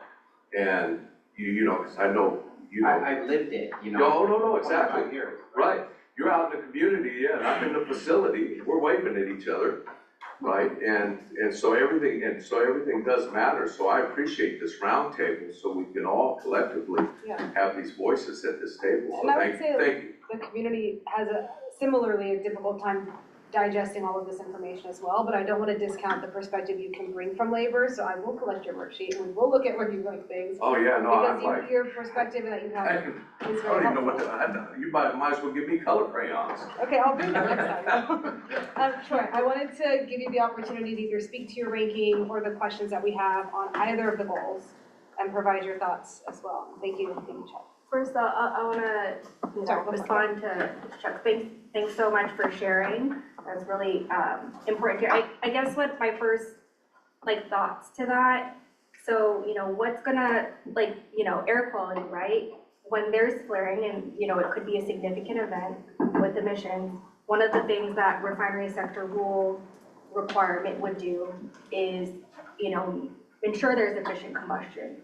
So if there's visible emissions, then that's a violation, right? So then we could implement, or one of these other potential concepts of, okay, what are the corrective actions? Automated flare technology, so that someone doesn't have to be, concerned about the process safety situation, and they can install a control technology to make sure that the combustion's efficient, so there's no visible emissions, right? And then so we're not seeing that black smoke. So that's one of those things. And then the other thing too, we're talking about preventable, what can prevent flaring, right? Like when you're in the field, what I assume is flaring's not good either, everyone's sheltering in place maybe, depending on the incident, if it's a significant incident or something like that. But, what if there, are these different maybe standards or any, some certain things in goal number 2, what is the refinery gonna do to be okay, we have these things to deter, I don't want to have to install a flare gas recovery system, that's expensive, right? So what can we do? Can we update procedures? Is there something we can do? Is there more staffing? I don't know, these are just different things. I mean, the refineries know a lot more than I do. I could go on and on, if we could get permits to But get pumps and turbines and redundant systems. More they could preventative yeah. maintenance, right? Yeah, let's But go to car. good for you Yeah. guys. Right, let's go to car, let's get some permit, there's a million things we There's could do. different things that can be done, right? Right. To prevent this flaring from the first place, because it is a process safety device, because something went wrong, probably. Something went wrong, whether whose fault it is, there's something that went wrong, right? And that's why the flare is important. Right. Right? So that's just my initial thoughts to what, I've tripped the flare several times, pulling a fuse, oops. Yeah, it happens, but the only way you can never trip a flare is to do nothing. If you do nothing, nothing happens, right? But if you work, stuff happens. It's gonna happen. But are there systems that could minimize or prevent, Yes, preventable flaring absolutely. events is really the question that they're absolutely. trying to go through in this concept paper. Chuck, let me ask again on safety. So your workers are trained to make a decision for safety, right? Whatever the consequences are. I mean, we just want to make sure they're not going to get penalized by the facility. But they're not there to think about whether there's going to be a penalty, what the consequences are. They're just making a decision for safety. Right. All right, and I'm gonna tell you, every facility I've been in a facility where you have a plant manager sitting at the gate, and he's so hell-bound on you wearing gloves that he's handing them out at the gate. You're gonna wear gloves, you're gonna wear safety glasses, so their safety is your number one concern, right? And they preach it, and they live it, and they breathe, right? And so we bought into the process, and so the issue really isn't here. We know where the issue's at. It's in Sacramento, and that's what I said. I'm more comfortable talking to my state senators and assembly members because I know where the roadblocks are, and they're not here, right? I can go talk to my governor. I think what Supervisor Joy is getting at and you're affirming is, when it comes to needing to flare, the thought on the worker side is not, I'm not gonna do this because I could get fined and reprimanded. No, we don't even think We're not about thinking that. about that, we're thinking about safety. Not even a little bit. Troy, I'm giving you the floor. Sorry, thank you for your patience. So under number one of the questions I have is, what does the district envision would be in the notification, the flaring notifications, is it additional to what's already in the community warning system? For the unplanned and planned flare notifications. Yes. So It's right now under the county policy, I think any flaring. The current county warning system is a totally separate issue than flaring regulations. How that warning system, where the Nelson knows, is used is based on a protocol that's established at the county, not the area. So while these are interrelated issues to the community, it's not technically part of the flaring rule.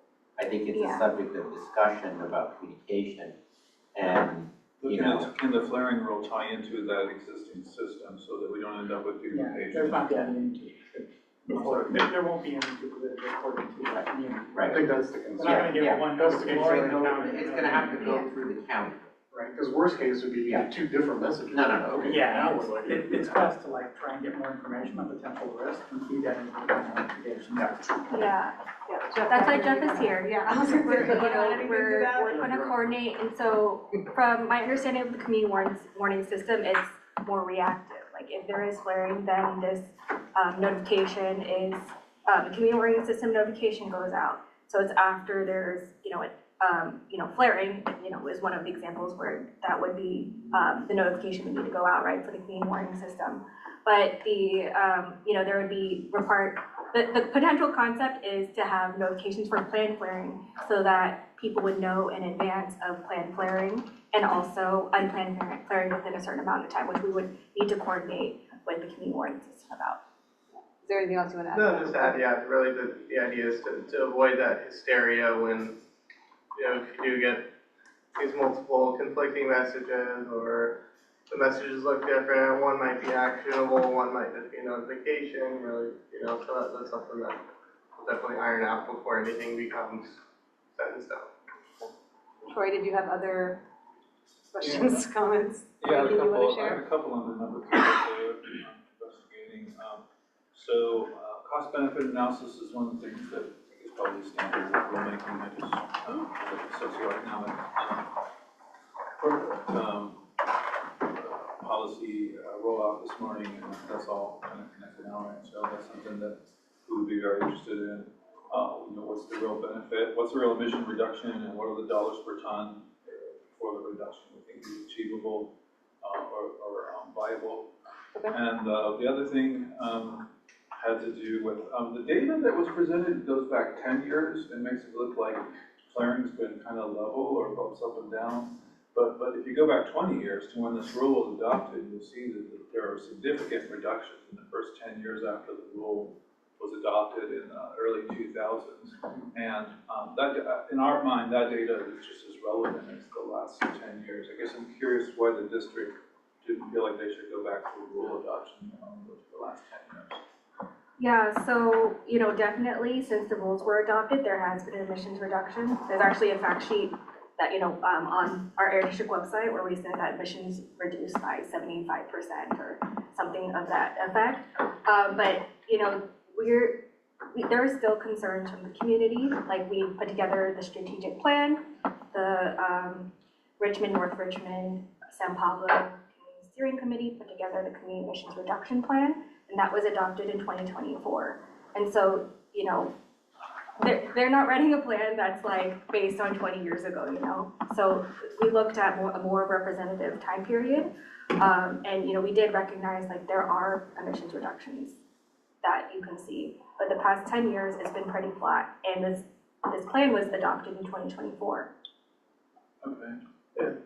Even to the point when we were working on 1211, just monitoring the flaring, the amount of flaring that was going on, just having the eyes of the flaring resulted in reduction in flaring because you guys became, I believe, more aware of some of the causes and looked at how you could do that. And that's part of the exercise now. What more can be done? Okay. So fair enough. I guess, how do we know that we haven't already captured all the low-hanging fruit? Is there evidence that there's more to get, or what? Do you have data or something to support that there's a there? So right now, like we've done a data analysis at the high level. So, there's, questions about, okay, what about these, Jeff was talking about these events, like that are, more significant and like maybe hours. And so that's something that we're looking at as well. We'd love to see a breakout between what the refineries deemed as emergency flaring and then what the other emissions are. Because when you look at the graph, you can see the big flaring events. And so we would really look forward to seeing something like that from staff. Troy, anything else on your list?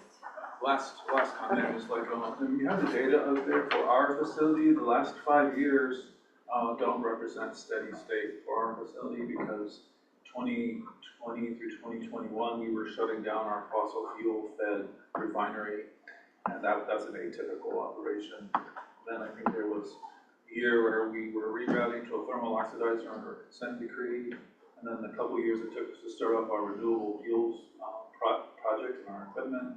So the last 5 years for our facility is not necessarily representative of what a steady state operation is.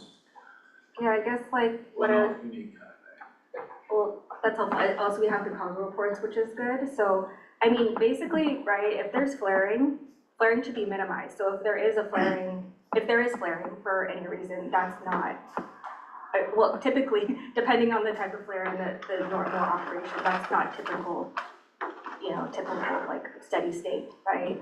So you could also say that about Chevron too, like they were starting up the hydrogen plant, commissioning, that's just another example as well. All right, want to offer space to community perspective, Carrie or Jeff Kilbreth, if you're still with us online. Did you have any ranking you want to share, any response to these prompts for either goal? Sure, yeah. So on goal 2, I think the sub-goals ranked in 3, 2, 1, 4, 5. But as part of the discussion tonight, there's one really egregious thing I want to correct. Chuck, you're not them. Let's be clear. But I want to uplift something that you and Supervisor Joya both said, that operators wouldn't be thinking of fines, but just safety. And I do think it's an important question that if facilities are concerned that their workers are going to be thinking about the fines, what can we do as part of the flare rules to make sure to alleviate those concerns such that workers are protected from the plant's own fears about the plant's impressions on workers. So I think it's a useful line of questioning, and I think something worth exploring. I also want to affirm something from earlier that there are psychological impacts from flaring are public health concerns. I want to be very clear about that. I also want to be clear that there are health impacts from hydrogen flares discussed at length, NOx and thermal NOx production and secondary pollutant formation. I'll reference then with the sub-goals here that 2, 3, 4, and 5 are all reflected in CERT Actions 2.6, so very encouraged to see that. And then 2.1 makes a lot of sense to just make sure that all refineries are covered. Troy, I appreciate your question on the tenure of data, because it reminds me of something that I've been wondering coming into this, that looking at the charts, there do seem to be certain plants that are maybe blue ribbon winners pretty consistently, and so I'm wondering if the Air District has any theories into what are the on-the-ground differences, whether it's technology, whether it's procedures, that explain some of those differences in trends, and just hoping that that would be reflected throughout the rule development process and in the draft and then final package. So thank you again, everybody, for your time. Any initial thoughts on that last question from Carrie or anything else? Otherwise, Jeff Kilbreth's hand is up, so I wanted to make sure we're taking that note. Okay, we'll go to you, Jeff, but then feel free to pipe up if there is a response to Carrie. Thank you, Carrie. I guess I just want to emphasize some of the learnings that in Richmond we got loud and clear from the U.S. Chemical Safety Board. when they did their big investigation and report after the 2012 fire at Chevron. Um, it was a really simple message that, that a lot of these kinds of problems are can be can be avoided through sort of diligent preventive maintenance. And certainly they made a good strong case that that's what caused that explosion and fire.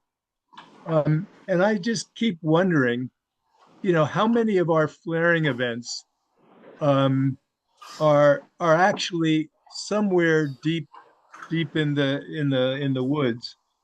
The real cause is an equipment failure for something that should have been replaced or should have been cleaned or should have been checked out or whatnot. So I just want to kind of and park that for a second and say and ask, who knows about that? And I know who knows about that. The operators, the and who writes the causal reports is not, necessarily the operators. So I'm wondering if this process of developing a rule or rules for flare minimization can actually learn those lessons that were so clearly explained to Richmond, the community of Richmond, by the U.S. Chemical Safety Board. That it boils down to two things. Um, Management is going to make mistakes sometimes.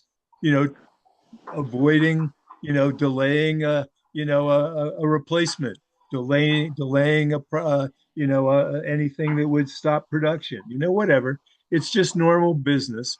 But how do we get the voice of the operators, the union operators who really know whether the real root cause was preventive maintenance.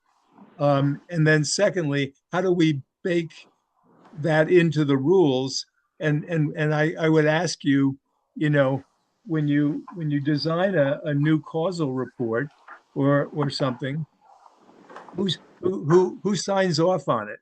Um, is there a way to make the sign-off process include both management and the voice of the operators? Um, but I think you get my point. I think we need to be sure that we really understand the operational issues around preventive maintenance and also around feedstock changes. Okay. Were you done, Jeff? Just wanted to make sure. Yes, thank you. Okay, thank you. Okay, we have about 10 minutes or so left, so I want to open the floor to folks that I haven't heard from. Nina, I haven't heard anything from you yet.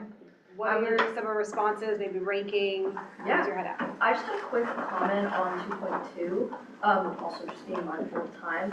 I know the district mentioned earlier in this presentation that they do acknowledge that vent gas volume is not correlated to emissions. However, in 2.2, you are talking about putting a cap on vent gas volume. I just wanted to hear, this might have been discussed in previous meetings, this is my first meeting, so I'm just wondering, some background on that would be really helpful. Yeah, I mean, that's just another parameter that we're looking at. Because, like there's emissions, there's, that's, has to do with, health effects and also vent gas volume. There's a lot of vent gas, like when we're talking about flaring and the length of flaring, or there's other things to look into too. And I also would like to, this is before as well, the graphs only include up to 2024. The district does have like all of our 2025 data. Is there a reason that hasn't been added onto the graphs yet? Yeah, so we chose like a 10-year time period, so that's what we chose from 2015 to 2024. Anything else, Dina? Nope. Okay. Jeff Geiger with the county. Anything else you wanted to add that you haven't been able to just yet? Not a whole lot. Okay. I mean, just as far as my ranking of the second goals, really I kind of see it chronologically first. what are the requirements, right? Establishing what the new limits might be, whether or not it's the same as what they're doing down south, or whether that's something different altogether. And then following up with why are triggers being met. So that goes to the submittals of the causal reports, and then I guess I ranked after that was just what are we going to do about it? Right? What are the mitigation measures? What are we doing? Corrective action, preventive actions. So that's just kind of what I looked at there. Thank you. All right, so I think everybody's had the opportunity to share on everything, so I'll open up the floor for additional comments and questions in our last 10-ish minutes or so. What else do we have while we're all here together? Yeah, I got a question for the refinery, and to Todd's point earlier about regulatory limitations on flare gas recovery. I'm wondering if the refinery would be willing to give us an assessment about their capital investment in flare gas recovery, and like how much capacity do you have as a physical matter versus how much can you actually use due to regulatory constraints. Because it's not our goal to impose maximum capital costs on refineries, right? We're trying to minimize capital costs on refineries. And so any information you can have about capital assets that you have that are underutilized, I think would be a useful data point. And so that's just an ask for the refineries. I'm not expecting an answer today, but I think that'd be helpful in this discussion. And I think y'all had a lot of valid asks for levels of detail and questions about assumptions. I think there's a lot. I think it'd be helpful to have further discussions, maybe not in this venue, maybe one-on-one, and talk about the right venue to do it, but have further discussions about the definition of emergency and non-emergency, because it's really a question of what's reasonably preventable, what's not reasonably preventable, right? Because it doesn't make any sense for us to try and set limits on things that are not reasonably preventable. But I think it's a fair question to ask what is reasonably preventable, and what are some mechanisms to encourage the refineries to make the investment either in equipment or in procedural changes to minimize those avoidable flaring. Well, right, when you say in some cases the flaring may not be reasonably preventable, it could be that the underlying cause for the flaring could have been prevented by some other action, right? I mean, because ultimately, if there was a process upset and something went wrong that caused the need to flare, what was the root cause of that problem, and could that have been dealt with and prevented? I mean, so if PG shuts the power off, right, then there's not much. That's nothing that the refinery can do about that, right? And we certainly don't want them to build a bunch of new cogens, right? That's not the right answer, right? So there are some things that are just clearly not within the control of the refinery. There are some things that, like, well, maybe if we plan this turnaround a little bit better, we wouldn't have to flare. Maybe if we had some better procedures to keep Chuck from tripping off the flares. No one's picking on you. It was a fuel gas system. Yeah. It was an accident. Push the wrong button, push the wrong lever, I don't know what to do. They had operator told me to do. Maybe if the operator was better trained, tell you like that wouldn't happen. And I do have an ask of the refineries that makes, because when you do this, it makes all our jobs more difficult. When there is a big flare, especially that looks like a fire, I have seen refineries say, well, this is normal operating procedure because it's a safety device. So I remember an incident, I won't cite the refinery, that happened a number of years ago. It was a pretty major flaring event that looked like a major fire, and people took pictures of it. And there was a statement by the facility that said, normal operating procedure. I want to tell you, that went viral. That photo of the big fire and the quote from the refinery that said normal operating procedure, you lose credibility when you say that, because there was an accident. I forgot what the root cause of that problem was that resulted in the need to flare. And then the refinery always wants to say this is a safety device and it was normal operating procedure, and people are seeing what looks like a fire. I'm looking at you, Kevin. look at a refinery and I don't want to show And up. tell the it refinery. who it is. We're not gonna mention Todd's name or because by looking at you, I don't point out. By looking at you, I don't point out which refinery. No, I know. But my point is that is a really, I mean, and look, I mean, and I'll always say, you know, that I sort of equate flares to airbags. Airbag goes off because the car's about to get into an accident and it's a safety device. You can say an airbag is a safety device. It's normal operating procedure, just like your flares are. But to fail to recognize it in some cases, there's an underlying problem, and then put this out as this message, it's always normal operating procedure, is really not fair to the public. Yeah, and I would say to that, I'll bet that conversation with the reporter included this and this and this happened, and we had to go to flare because that was a normal operating procedure. It was And a the only social thing media that got post. It was oh, sure, and it's by the fully refinery. comprehensive, you know, The most because that kind of stuff happens all the time. So, but I mean, point taken. And don't do them at night.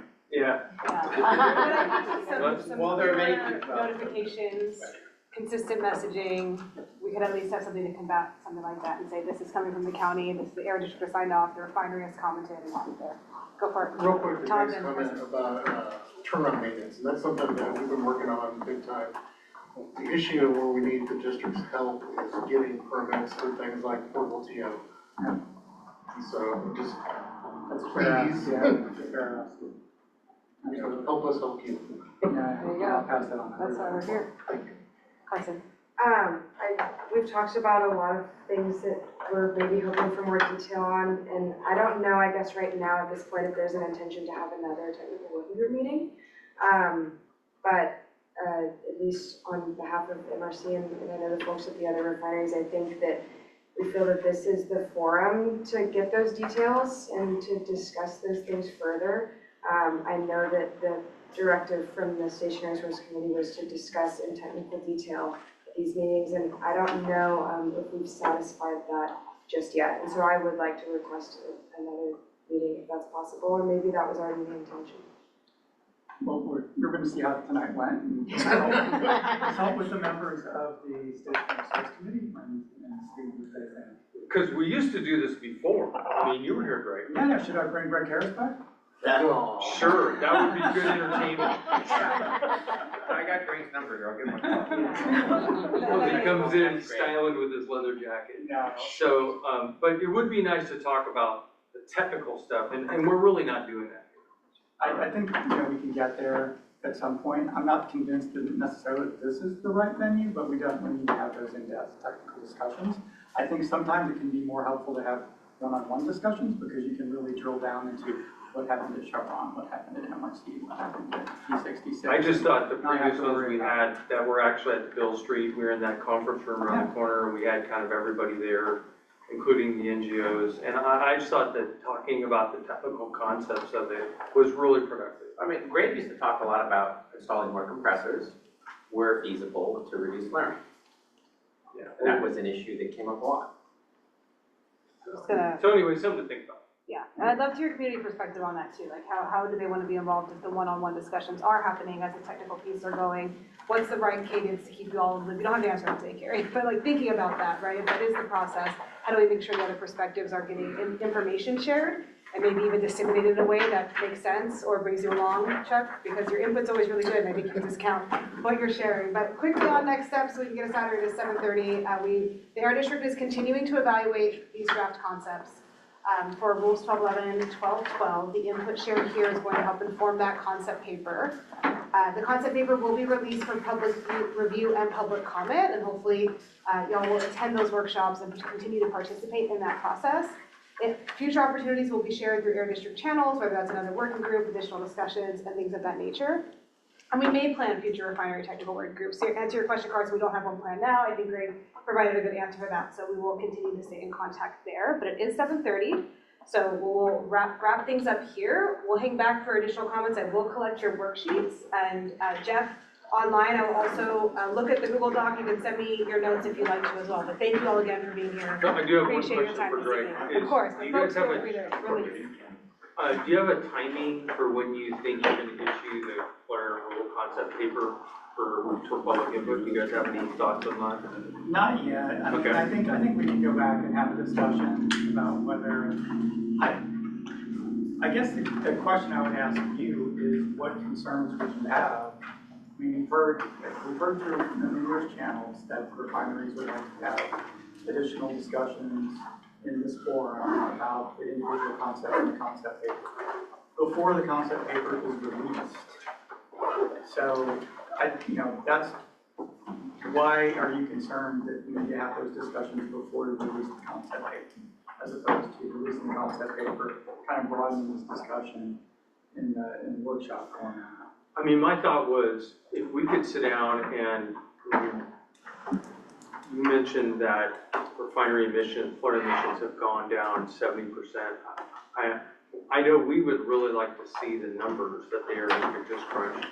And if it's really, if the driver is kind of what you were mentioning, John, that flaring is an emotional issue and everything. I don't wanna say it's only, let me be clear.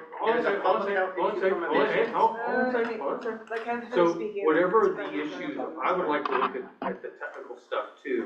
And then let's bring that as a part of the conversation. I'm not saying it's all of it, I'm not saying that at all. I'm saying if it's a part of it, then let's have that technical discussion. I think from the standpoint of a public health officer who will say this, it can be a traumatic issue for residents to see what they think is a fire at a facility in their community. Mm-hmm. In addition to the other public health emission issues, there's two. I'm just saying, air district's here to regulate the emissions, right? But I'm just recognizing that the other piece is relevant when you're in a community where a facility flares. Gotcha. Yeah, and I think, Kevin, a lot of the asks I heard from this side of the table are valid. And in looking at these concepts, a lot of those questions we need to answer for ourselves, and obviously we'd share with you, and we might come back to the Refinery Technical Working Group. We'd also get broader public comment on those concepts as well. So on that, the slide about the rule development process, we're way over on the left. We're just trying to come up with the universe of possible concepts we can look at. And of course, we would definitely want to have those technical conversations with you all and the public conversations with folks in here as well as the greater public.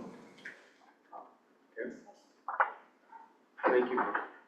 Yeah, thank you, Kevin. Thank you all so much. I hope you enjoy the rest of your evening. You know where to find us. I will collect your worksheets, and thank you again for your participation. You'll be hearing from us soon if there are next steps to share. Thank you all so much. Thank you.